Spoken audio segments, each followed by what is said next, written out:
Ngwame bundu ja Kongo. Ngwame bundu ja Kongo. Ngwame bundu ja Kongo. Ngwame bundu ja Kongo.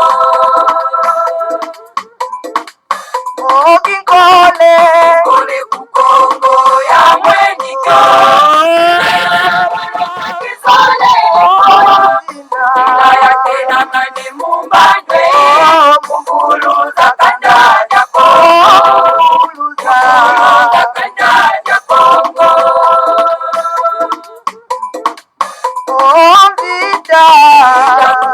Kongo ya mweniko.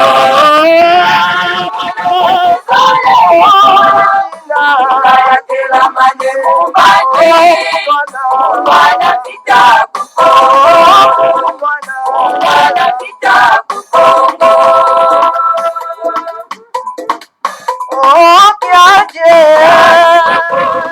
Ya mweniko.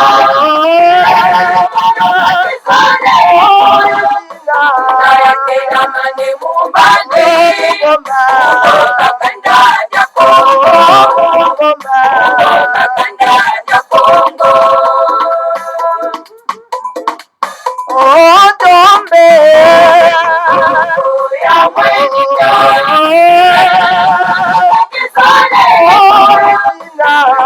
Kila mani mumbande.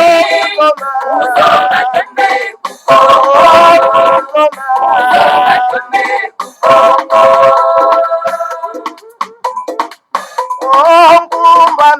Ngwame bundu ja Kongo. Ngwame bundu ja Kongo. Ngwame bundu ja Kongo. Ngwame bundu ja Kongo. Ngwame bundu ja Kongo.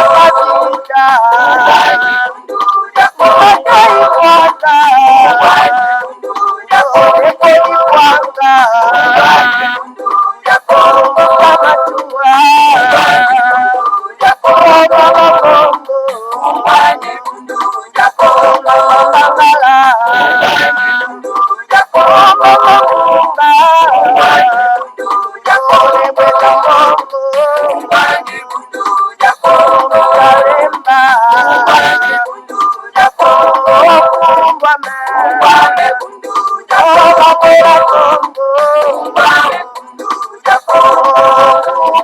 ja Kongo. Ngwame bundu ja Kongo. Ngwame bundu ja Kongo. Matano mingi bama patata bandeko Ngwame bundu dia Kongo tala biswana toye solo penatuka na tongo ya lelo. Lelo bama batata bandeko bana ya lisanga timanti balandi ya Kongo bololo. Lelo ezali ya solo penatuka mokolo mwa mibale ya mposo. Mokolo mwambi ya sanza zomi mobu ya koto mibale na zomi na libwa. Tokomi bongo na ngonga ya libwa na miniti tukumisato na mwambi. Elingi koloba toujours ngonga libwa na miniti tukumisato na mwambi ya tongo. Alors nango bama batata bandeko topesi nano bino bambote balosako pe bayenge na bino banso bama batata bandeko balandi ya Kongo bololo. Ezali bino en tout cas mubunde monene ya mboka bama batata bandeko mbuta bopere bobala elingi koloba malamu koloba. Lelo bama batata bandeko tokosola makambo misato. Ya liboso en tout cas tokosolola nano likambo etali solo pena en tout cas Monsieur Tshilombo alias Félix. Soit alias parce que ça comme Abapaya. Antoine Tshilombo. Les gens quand ils appellent Monsieur Tshilombo Tshisekedi avec Banoana Bapaya, bazo bengango avec aisance.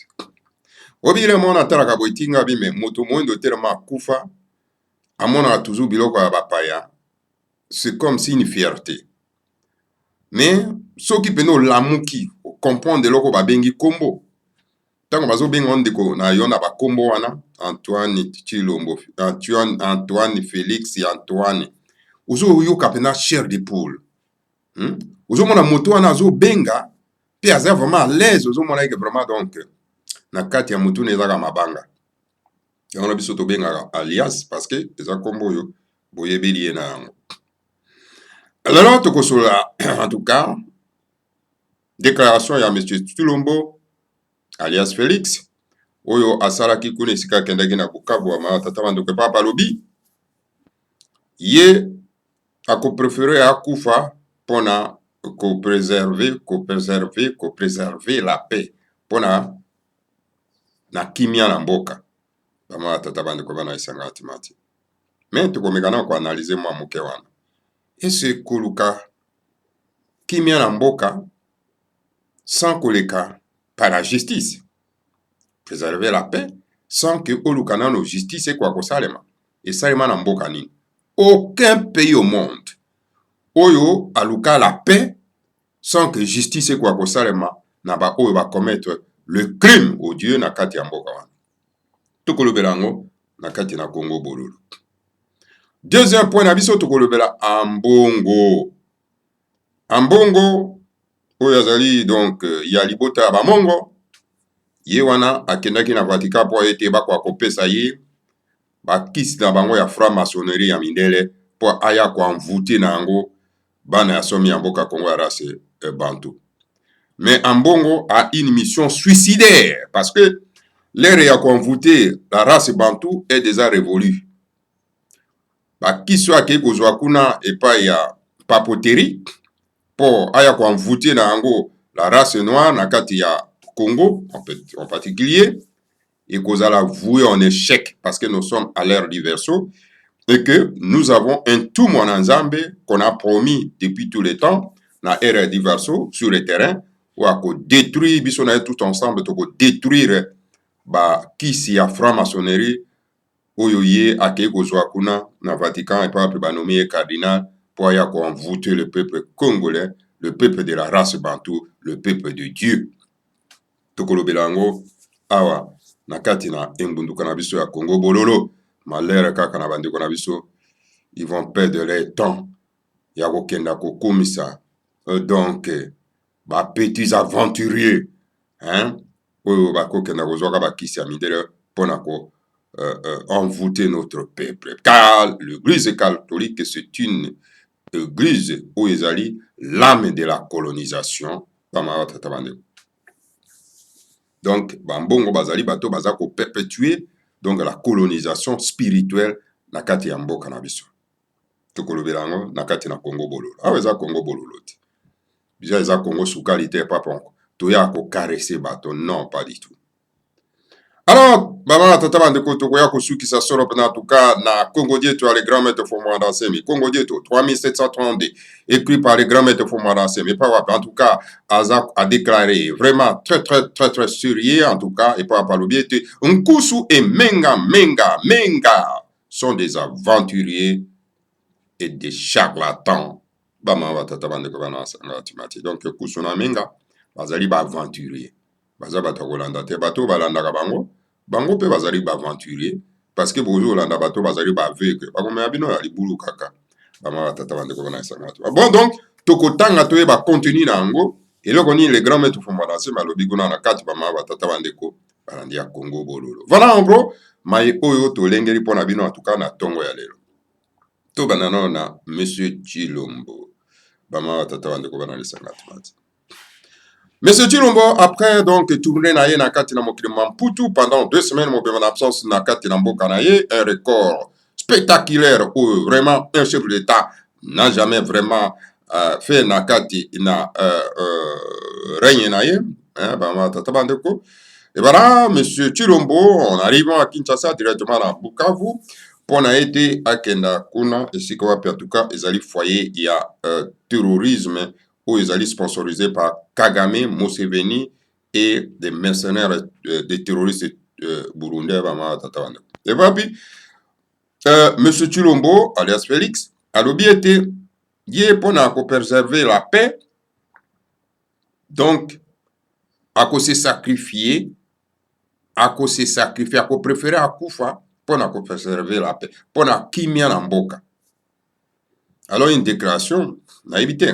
Ce qui va ndeko biso ba analyser yango ndenge ni mais kana kati ya Congo bololo biso to décortiquer ka maloba ya bato parce que na kati ya maloba ya bato ezali na ba signe na ba symbole, na ba annonce. Donc cela veut dire que Tshilombo voit déjà de loin que azotambola na nzela ya mabe ou que karaté bakolekana na ye bama batata bandeko. Il annonce ça publiquement. Mais la vie est sacrée. On ne peut pas se sacrifier pour une cause inutile. On se sacrifie que par une cause réelle, une cause noble. On ne peut pas faire la paix sans la justice. D'abord, on commence par la justice et on fait la paix. La justice, pourquoi? Parce qu'il y a les gens qui ont commis des crimes chez nous. Il y a des gens qui ont commis des terrorismes. Prenons le cas de Tambwe Mwamba. C'est un terroriste. Il a bâti un avion civil. Nos frères et sœurs sont morts dans cet avion. Il a déclaré lui-même que nous avons bâti cet avion. Donc c'est un terroriste.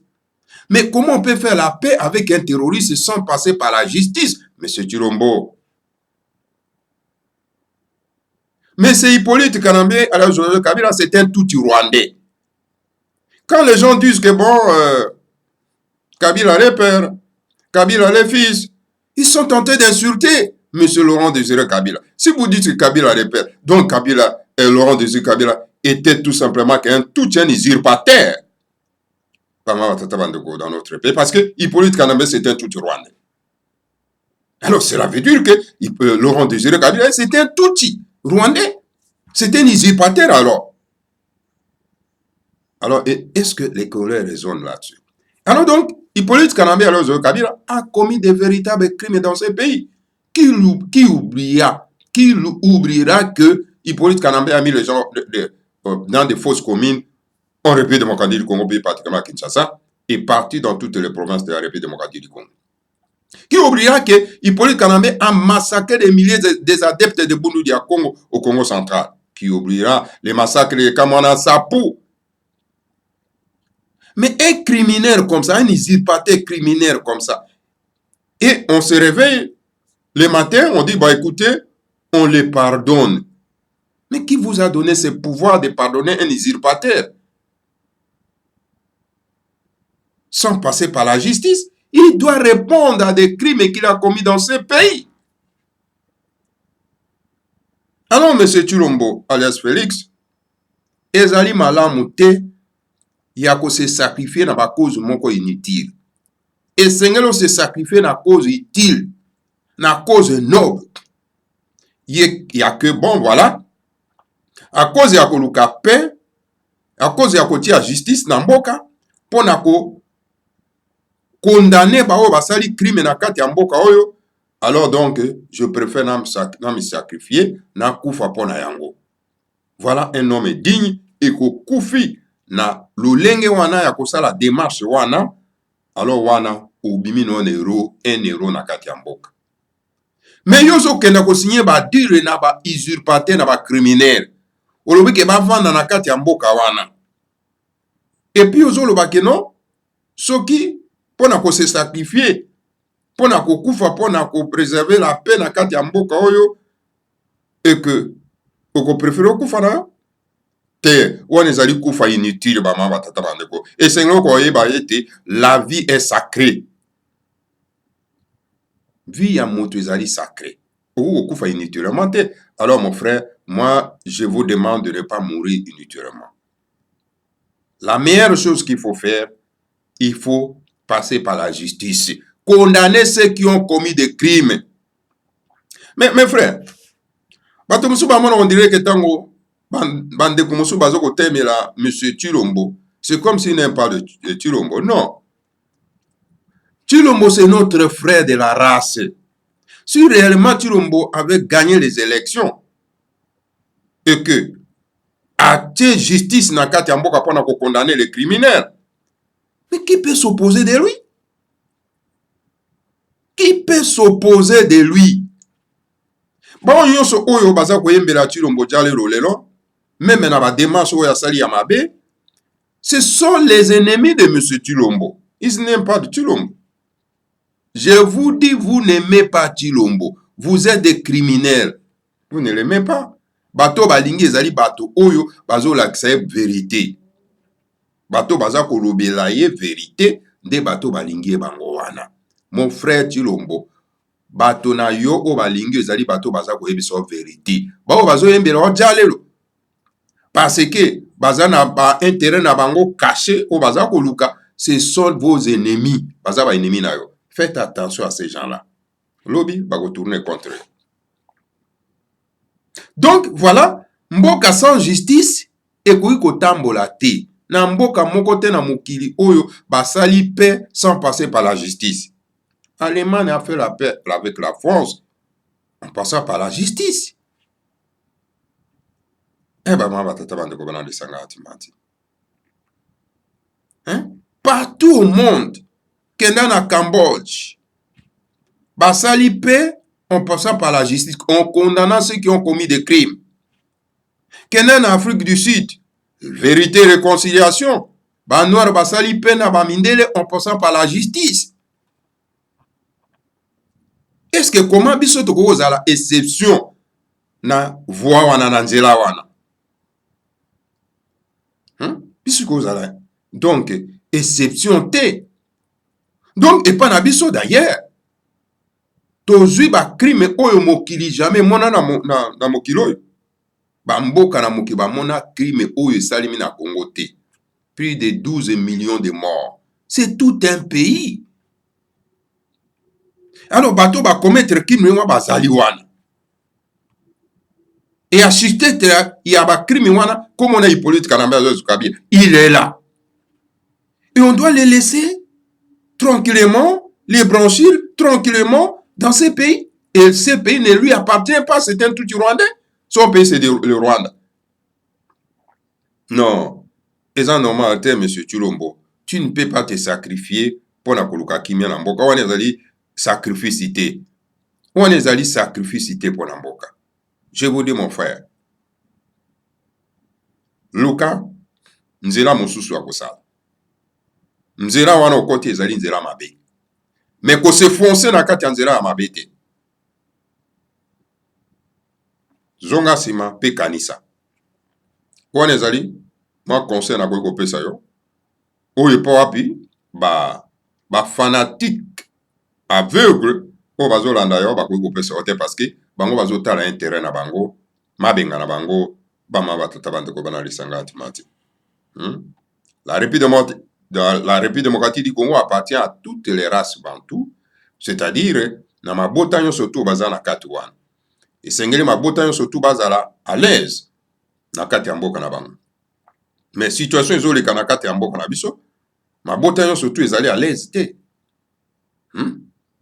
Kimi ezali te. Esengeli to mettre fin na récréation wana. To s'approprier mboka na biso. To s'approprier mabe na biso. Bakoko na biso ba se sacrifier ki na cause noble. Baboya ki d'abord la balkanisation, n'est-ce pas, et Afrique centrale. Ndenge pe basangisa ki biso la force, baboya ka yango. Alors lelo biso to komi architecte, n'est-ce pas, il y a mindelo oyo, il y a colonisation. Nous disons que bon voilà, l'intangibilité de la frontière coloniale. Donc to cracher na ba mémoire ba koko na biso baboya ka mindelo wana bango aki kokata na 1885 na Berlin A. Mais biso to komi kokumisa yango. Donc déjà un crime. Lelo la coalition tout ibaye ko dominer biso bozo mona ngo pena na miso, même les journalistes voient ça. Mais un seul journaliste qui me donne la nausée, c'est Bosembe alias Christian Akomba Bapa. Cet homme-là doit avoir quelque chose dans sa tête. Nous sommes tellement occupés. Les institutions n'habitent en Mboka ezali donc inondé na Bapaya. Mais lui ne voit pas. Les journalistes dans ces pays-là ne voient pas. Bango bazo likara na kati ya distraction kaka. Zali Chad. Mawa. Pitié. Donc voilà. Moi, mouke na koye koloba na isiko ya monsieur Tshilombo na déclaration na yangwana. bama tata bandeko bana lisanga ntumati toleki solo pena na lombangu na likambo etali monsieur Ambongo. Ambongo azali issu ya tribu Mongo epai wapi bapesi ye mosala po ete akoka kokoma cardinal na kati ya mboka na biso. Cardinal ezali nani? Cardinal ezali moto aza korépondre na bainjonction n'est-ce pas ya Vatican oyo eza kotambwisama na papoterie ama tata bandeko bana esanga timati. Avant ke okoma mpe cardinal esengeli oya solo mpenza na kati na mboka na bango mpo ete bakoka kopesa bakisi na bango ya franc-maçonnerie mpo na ete okenda koanvoute na yango bapeuple na yo. Et c'est pour cette raison monsieur Ambongo ayaki na Vatican mpo na ete aya kozwa bakisi na bango mpo aya koanvoute peuple na biso bama batata bandeko peuple de Dieu. Mais Ambongo abosani que nous sommes à l'heure du verseau. L'ère oyo ya verseau bamwa bakisi na bino wana ya franc-maçonnerie bozwaka na Vatican eza na effet moko te na kati ya Congo bama tata. Parce que na kati ya Congo nous avons une étoile. Tozali na ntumwa na Nzambe envoyé par bakulu na biso na ero ya verseau pour na ko détruire en tout cas ba talisman na bino wana oyo eza ko laisa bandeko na biso pongi bazo eza ko envoûter biso bama tata bandeko ba biloko na bino ko za isusu ne fait moko te. Ambongo donc ki cardinal na yo eza mosala pamba bundela nde mboka. Ko bundela mboka ezali ko consommer mabe te. Parce que Vatican aza ko soutenir usurpation eza na kati ya mboka. Aza ko soutenir Hippolyte Kanambe Aloyse Kabila. Bakena ko pesa epani ya baworo kuna bomonaki yango. Un homme qui est saint, il accepte cadeau ya makila. Vous trouvez ça normal? Vous trouvez ça normal? Alors, monsieur Ambongo, donc, démarche nous ezali sans effet. Moi, bakisi lo ke kozwa kuna na Vatican et kozala détruit na kati ya Congo parce que ekeko tozana nango ezali ekeke ya kinatimasa. Donc, toujours tambola na kantine na mai pona kosopa na mwa bakisi na bino wana po ezala détruit. Mawa kaka na bandeko na biso parce que bazo lala pongi webi un peuple soki aza kokonzama spirituellement donc na nzoto pe azali ya kokonza akomi aveugle akomona na ye eloko te bama batata bandeko. Osomona tona omoni biso tolema tokangolami na nzela ya molimo. On voit cette distraction, c'est une distraction. Hein? On connaît déjà qu'Ambongo c'est un agent de l'impérialiste. Parce qu'il incarne, n'est-ce pas, l'âme et la colonisation qui est dit, les catholiques, hein, qui est donc une religion coloniale. Vous croyez que quand on vient vous coloniser, on vous donne de bonnes choses? Non, on ne vous donne pas de bonnes choses. Puis particulièrement la spiritualité. Par contre, on peut savoir la spiritualité à malamute. Bakopesa bino spiritualité et ko dominer bino beaucoup na complexe infériorité. Regardez la spiritualité que le grand maître Foumanase nous donne. Donc, essayez tous à en contact avec nos ancêtres. Tobele la kabango. Donc, à ce moment-là, vous n'avez aucun complexe. Mais bino ta na spiritualité wana oya lingombo ya catholique ambongo ake kozwa ba talisman na ye pona kwa mputi bino azo ebisa bino ke non koko na biso Adam na Eve hein na kati na spiritualité wa yo bino ke non écoutez biso tozali ba noir parce que tozali ici en malédiction ya Shem bazo pesa biso koko biso to yebite biso to kamati to lati alors to comme na complexe d'infériorité parce que to dit que bon écoutez tozali donc fruit ya malédiction komona yango no monde bande kona biso bazo pakolaka bambi po bakoma mundele po balongola malédiction ya poso moindo bazo pakolaka bambi tala bango eza ba journaliste ba pakola bambi batia basuki ya milai po ete balongola malédiction o ba pakola bango ya lokuta. Ok, na Bundu dia Congo qui est la religion de nos ancêtres nous enseigne que biso koko na biso ya yambo ezali Adam na Eva te mais ezali ne nzala pandu na mama King Lufuma.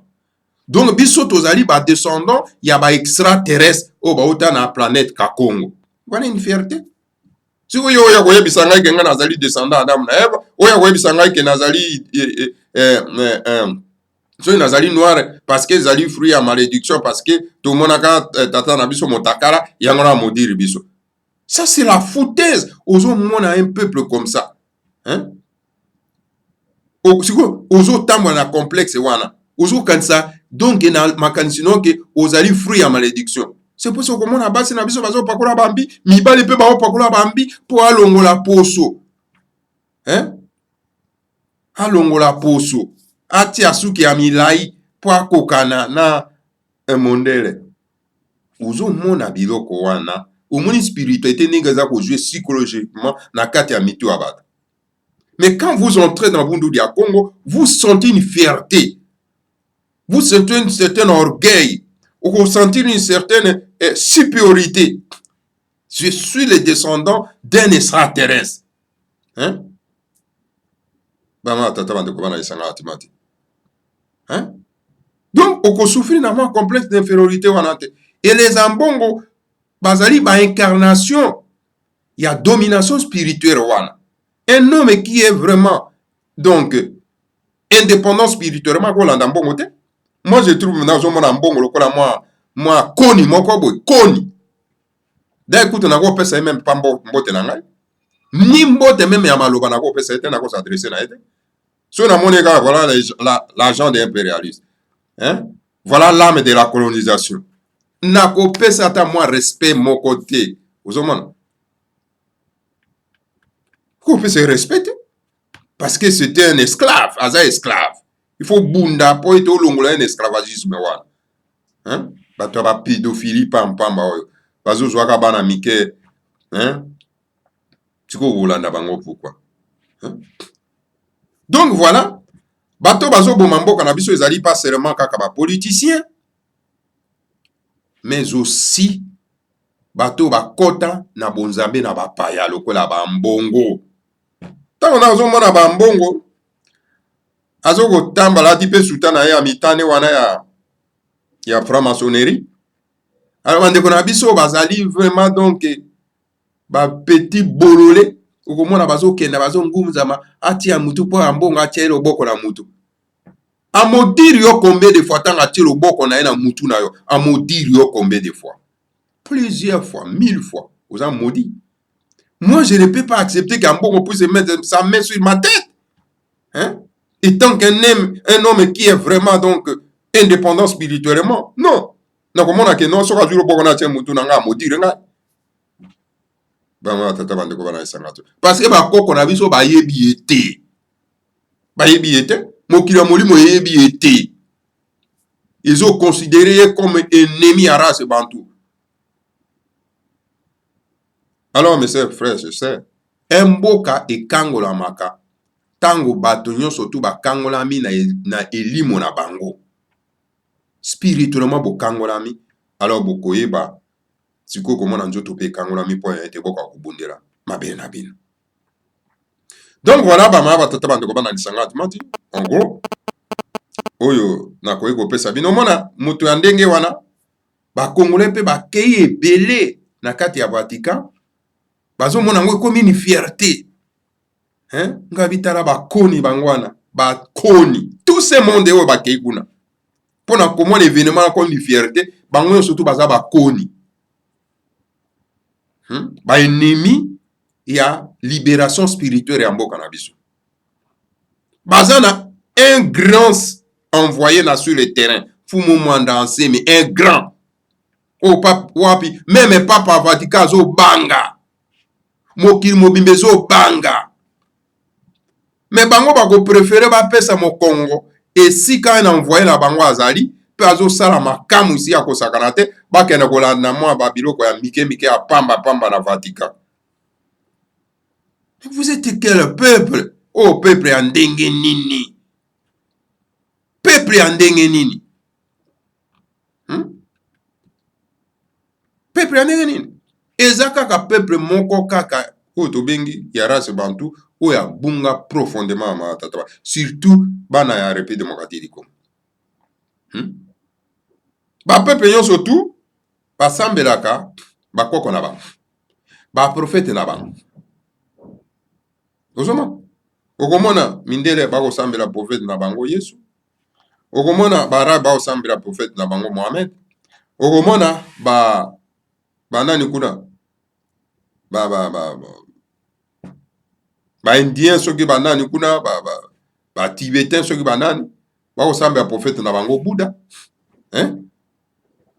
mais kaka biso la race bantu na kati ya Afrique moto moindo oyo ase partageaka ba prophète ya bato mosusu tantôt okomona Kongola azali musulman azobima na mwa lisuku na ye kuna o Fofana musulman et puis aza fier okomona ka azoloba comme moto ok keko donc aza musulman tantôt mosusu akomi azali chrétien donc pas même chrétien christianisé parce que moto balongole bonzambe na ba inokile bonzambe ya bapaya et pas bayebi bakoko na isusu te babe bakoko bakufa tout ça là et pourtant en même temps azobela Abraham azobela Jacob o bakoko pe ya baningo bakufa azovenere bango tantôt akomi na ye donc bouddhiste na kati ya mboka moko. Vous trouvez ça normal? Comment votre pays peut se développer? Comment votre pays peut décoller? Pas du tout. Bama tatabando. Yango mona ki na Chine, Mao Tse-tung asaka révolution culturelle. Donc, pa biglize wana binzambi wana kokanga ko bulongola. Alors ko pesa bango lame ya Chine ya bakoko na bango. Natango wana kangi ba frontière. Natango wana moni Chine. Tala Chine ndenge komi lolo et s'émerger. Mais tango ba binzambi wana ezaki kuna kat bakokai ko s'émerger te. Et c'est ce qui se passe chez nous, un désordre spirituel. Les grands maîtres Fumo Kimbanga Loba Yango, le désordre spirituel régnera dans notre pays. Yango les ako régner na kati ya mboka na biso. Et Chilombo, qui est ici aussi, il y a ce désordre spirituel, akangami na ba pasteur commerçant wana. Donc, quand il y a un désordre spirituel, donc, il n'y a rien de bon qui peut se sortir. Donc, c'est sortir vraiment. Nakati ya mboka wana. Il n'y a rien de bon qui peut sortir. Bama tatabande. Donc, voilà. Bama tatabande kwa landi ya Congo bololo. Et sengelito bandaka nanu ko raisonner mwa moke. To réfléchir. Na esika oyo. Pona ete. Tukoka. Ko récupérer mboka na biso bama tatabande. Voilà, en gros, bamusu bakolo ba non. Te tobundaka na mboka makama religieux ezala tina te lokuta religieux ezali eloko ezali très primordial et capital. La spiritualité ezali eloko oyo basakanaka na yango te parce que ezali l'âme ya bato, l'âme ya domination. Alors koloba te que ezala tina te mutu nyonso to kolanda lingomba alingi te ezalaka te ndeko ezalaka te. Vous allez tout simplement complexé. Et ça rakate. Et ça rakate. Bato na bato bazana oya bango. Tozana nzambe moko. Ya solo. Kasi bato na bato. Basambela ka nzambe wana moko na lulenge na bango. Bato na bato bazana génie superviseur na bango. Et ce génie superviseur a koki ko traverser frontière te po akenda na frontière mosusu. Yahweh, c'est un génie superviseur. Il y a un monde d'Israël. Il y a un monde d'Amindel. Na Afrique, génie superviseur na biso ezali ne mwanda Congo. Ne mwanda Congo. Soki toza na problème na kati ya mboka na biso, toko s'adresser na ne mwanda Congo. Tokoki ko benga Yahweh te. Yahweh a koki ko traverser te pour akenda kuna. Parce que Yahweh ce n'est qu'un dieu secondaire, comme Fumuma dans Congo, azali un dieu secondaire, ya race noire. s'il y a un problème, on s'adresse pour nous biso banoa to s'adresser na ye. Eza pas yon surtout au pays, on s'adresser na ye. On s'adresser na Yahweh. Yahweh a traverser frontière parce qu'aza ko respecter mi be ko atata nzambe. Yango no mona ki Jésus motindami ya bayuda alobaki ete je n'ai été envoyé qu'aux brebis perdues de la maison d'Israël qui n'est pas bon de prendre le repas précieux des enfants donnés aux chiens. Ezali malamu te nazwa biloko ya motuya oyo ezali mpona bana na ngai nakoka kopesa yango na mbwa mpona alobaki alobi bosembo no yo moto moyindo olio s'adresse na génie na bino yo oza kosadresse na génie ya bato mosusu olio s'adresse na prophète na bino yo oza kosadresse na prophète ya mosusu abi non nga na ye mpona mokili mobimba te. Alors sikoyo otala bacolonialiste bayebisi bino ke non écoutez Jésus aza mpona mokili mobimba baboketi bakomisi ye donc le roi ya Congo. Roi ya Congo alors donc allez Hippolyte Kanambe lokola bango balingi bapaya barenyaka na mboka na bango baprofete ya bango ya bapaya barenyaka na mboka na bango alors Hippolyte Kanambe mopaya yaka korenye mpe awa na kati ya mboka oyo. Hippolyte Kanambe aye korenye na kati ya mboka asali bafausse commune alors mpo bolela malamu. Voilà bama batata bandeko bana sangati mati. Donc esengeli to lite nano mpona indépendance spirituelle. Indépendance spirituelle ekosala ete tokoka kokota na indépendance politique. Indépendance politique comme indépendance économique. Bama batata bandeko. Donc sans indépendance spirituelle eloko moko ekosalema te. Et bato baza ko freiner biso na développement wana na indépendance spirituelle ezali ba mbongo. Bambongo na ba pasteur charlatan ba commerçant esenge to bundisa bango sans compromission esenge ko bundisa bango ba gefa esenge ko bundisa bango ba tata bande ko bana isanga timasi. Voilà en gros auto ko pesa bino en tout cas na tongo ya lelo ba tata bande to keso na pena pona kosukisa ngonga ezali te tozokenda misala ba tata bande ko na message ya le grand maître Fumbwando Asemi epai ya bato babengi nkusu menga. Le grand maître Fumbwando Asemi alobi menga na nkusu bazali ba aventurier baza ba charlatan. Montez dans le monde spirituel s'il vous plaît et vous attendez les dieux Mwanda Congo vous dire que je ne connais pas Kusu. Je ne connais pas Menga, car je connais qu'une seule personne que j'ai envoyée au monde physique, c'est Mwanda Asemi, l'ancien Vita Kanga, à qui j'ai donné la mission divine de restaurer l'empire du Congo d'Antotera. Abi, matana mokila molimo. Kenda na mokila molimo. Okoyoka, le génie superviseur na biso na Congo ya Mwanda Congo. Donc, ou azali un dieu secondaire, azako yebi sabino ete, ngai na yebi kusu te, na yebi pe menga te. Donc, na yebi kaka moto moko o na tinda na kati ya mokili, na kombo ya Mwanda Asemi. Oyo azali solo pena en tout cas, Vita Kanga, oyo azalaka, ufaka solo pena na bitumba ya mbwira, oyo papi na pesa ye mission ya bonzambe, pona ete akoka kozongisa solo pena Congo d'Antotera oyo bapanzaka yango na bapaya oyo bayaka na kati ya mabele.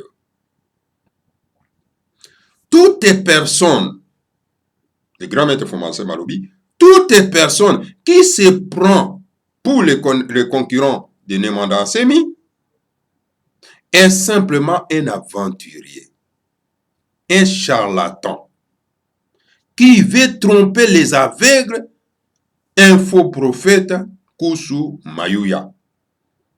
Alors, moto yo surtout, oyo, en tout cas, à cause de Mwanda Asemi lokola concurrent, azali tout simplement un aventurier, azali un charlatan, moto na lokuta, oyo alingi kokosa bato bazali ba aveugle, parce que tout ça na ba aveugle, bato bakufa miso ebele, ba mama tata bandeko na kati ya mboka. Donc, azali un faux prophète. mubikoli ya lokuta. Nkusu azali mayuya. Fumu Kasalanga Yandi Mosiko. C'est pourquoi j'ai envoyé Philippe Mbumba, Matai Mwanda et Mpadi travailler avec Fumu Kimbangu. Mais ces trois personnes ne se prenaient jamais comme étant égales au Seigneur Kimbangu, qui reconnaissait être leur chef. Car Mufinda Imosi Kamulendi to ngangana ko sizoleko. Donc je vais dire c'est pourquoi natindaka sorope na tuka Philippe Mbumba, Matai Mwanda pe Mpadi po te bakoka kosala elongo moko na Fumu Kimbangu. Kasi bato wana misato babandaki komizwa jamais lokola bazali ndenge moko na Seigneur Kimbangu. Babandaki toujours ko reconnaître que non Fumu Kimbangu azali mokonzi na bango. Allez dans le monde spirituel, causez avec les grands ancêtres Batu et vous allez voir que tous les ancêtres Batu ne vénèrent qu'une seule personne, c'est le grand maître Fumu Mwanda Nsemi, c'est le grand Ayatollah di Manyanga, le grand Walesa di Manyanga, c'est-à-dire l'homme et Dieu di Manyanga, donc ne Mwanda Nsemi. Nkusu et Menga ne sont que des charlatans qui trompent les aveugles qui les suivent. Ingeta, Ibobo, Ibobo. Voilà les grands maîtres de Fumu Mwanda Nsemi alobi. Bokene ya mokili ya molimo. Bo solola na bakoko na biso balunga baza na kati ya mokili ya molimo. Bokoyoka ete bakoko na biso ya race bantu bango atuka bapesaka lokumu kaka na moto moko oyo azali solo pena atuka le grand Ayatollah di Manyanga ou azali solo pena atuka Walesa, le grand Walesa di Manyanga, c'est-à-dire que moto oyo akomi lokola nzambe bama batata bandeko donc na kombo ya Fumu Mwanda Nsemi. Nkusu na Menga bazana bango tout simplement bato na lokuta bamayuya o bazako kosa solo pena atuka bato bazanga miso o bazako landa bango bama tata bandeko. Omoni bandeko na biso pe balandaka n'importe qui. Même bato bazoluka mbongo na bango bozolanda moto lokola kusu yo kolanda yo considérer lokola messager ya ndengeni. Moto azako azomona ki politique kana c'est un étranger mais azako yembela ejalelo azako maintenir yaba na kati ya mboka na biso. C'est un criminel yazoluka mbongo na ye. Mais vraiment race bantu ndenge bazali maudit vraiment est trop grave. Voilà en gros bama tata bandeko bana lisanga timati manque à temps donc to cousin avec nous sous mbala asima alors bo partager Congo bololo na ba imboka bama tata bandeko bo hésiter te ko partager parce que c'est ici que jamais donc toko kangolama. Que le Seigneur à Congo vous bénisse tous, bénisse Fumu Mwanda Nsemi et bénisse la République fédérale du Congo. Ingeta, Ibobo,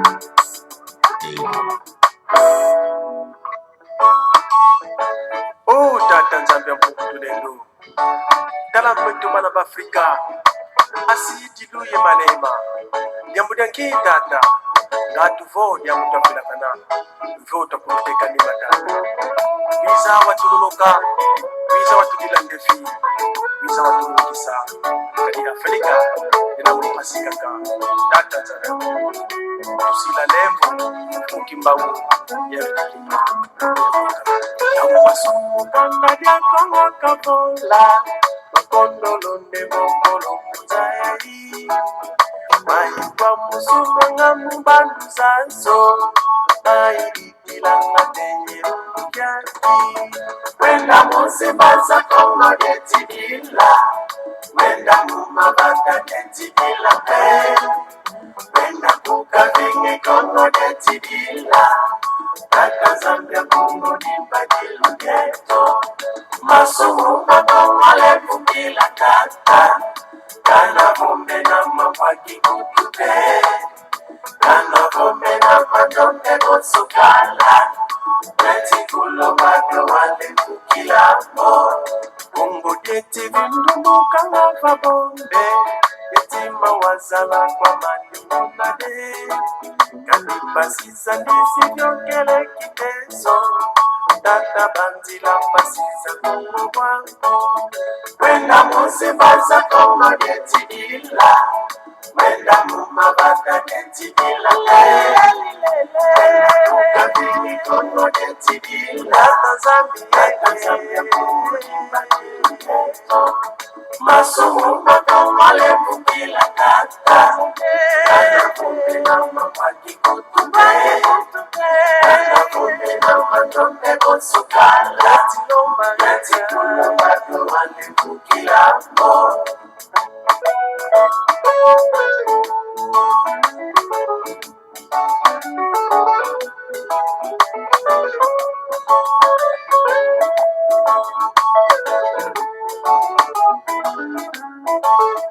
Uwa menga weti kubanga kukongo Uwa mantanga mubumba wena pe Nyamyo neti bila kangwa kongo Dada bana kongo kunusu ya runga Wenda musibaza kongo neti bila Wenda mumabata neti bila pe Wenda kukabini kongo neti bila Tazambia kongo yimba yiluketo Masumu makamale mukila kata Kana kumbe na mamwaki kutupe Kana kumbe na matombe kosukala Yati kulomba tuwale mukila mo Tafutu muna kongo kuchabafa Yenze ngansingama mbekinkole Vanisa kongo vakyandu kya kitindo